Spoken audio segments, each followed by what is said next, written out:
বাড়িতে যদি একই রকম মাছ বারবার নিয়ে আসে আর তুমি যদি সেই রান্নার পদ্ধতি চেঞ্জ করে দাও, সেই মাছটির মর্যাদা কিন্তু অনেক গুণে বেড়ে যায়। আজ আমি সেই রকমই একটা রেসিপি তোমাদের সঙ্গে শেয়ার করব। এখানে কাতলা মাছের পিঠের অংশের পিসগুলো ছিল, সেগুলোকে আমি কিউব করে কেটে নিয়েছি। নিশ্চয়ই বুঝতে পেরেছো কিভাবে কেটেছি। মাছের মধ্যে 1 কাপ পরিমাণ ঠান্ডা জল, কিছুটা পরিমাণ লবণ আর অর্ধেক পাতিলেবুর রস দিয়ে 10 থেকে 15 মিনিট ভিজিয়ে রাখবো। এতে মাছের আঁশটে ভাবটা অনেকটাই কমে যায়। মাছটা ভিজিয়ে রেখে একটা মশলা বেটে নিচ্ছি। 2 টেবিল চামচ পোস্ত, কয়েকটা কাজু আর 1 টেবিল চামচ মগজদানা। মশলাটা বেটে নিয়ে মাছগুলো জল থেকে ছেঁকে তুলে নিচ্ছি। মাছের মধ্যে কোনো রকম যেন জল না থাকে। মাছের মধ্যে কিছু মশলা অ্যাড করছি। পরিমাণ মতো লবণ, হাফ টিস্পুন গোলমরিচ, 1 টেবিল চামচ কর্নফ্লাওয়ার আর হাফ টেবিল চামচ শুকনো লঙ্কা বাটা।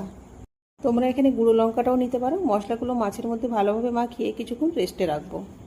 একটা কড়া গ্যাসের মধ্যে বসিয়ে পরিমাণ মতো তেল দিয়ে 2টো মিডিয়াম সাইজের পেঁয়াজ কেটে বেরেস্তা করে নিয়ে বেরেস্তাটা তুলে নিয়ে ওই তেলের মধ্যে মাছগুলো ভেজে নেব। মাছগুলো মিডিয়াম টু হাই হিটে 1.5 থেকে 2 মিনিট ভেজে নেব। মানে মাছগুলো একটু গোল্ডেন কালার করে ভেজে নিচ্ছি, খুব ডিপ ফ্রাই করছি না, কারণ এই রেসিপিতে মাছগুলো অনেক জুসি থাকবে।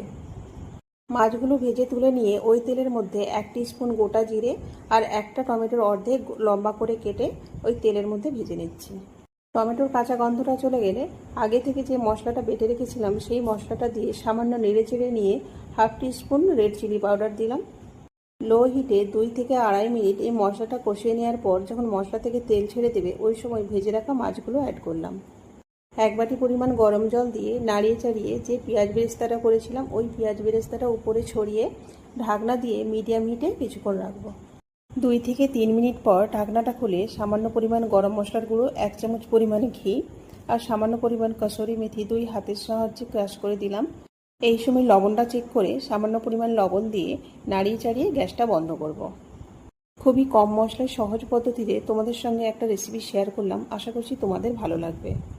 আর এইরকম ইউনিক টাইপের রেসিপি যদি মাঝে মধ্যে বানানো হয়, খাওয়ার মুহূর্তটা অনেক সুন্দর হয়ে যায় আর অনেক প্রশংসাও পাওয়া যায়।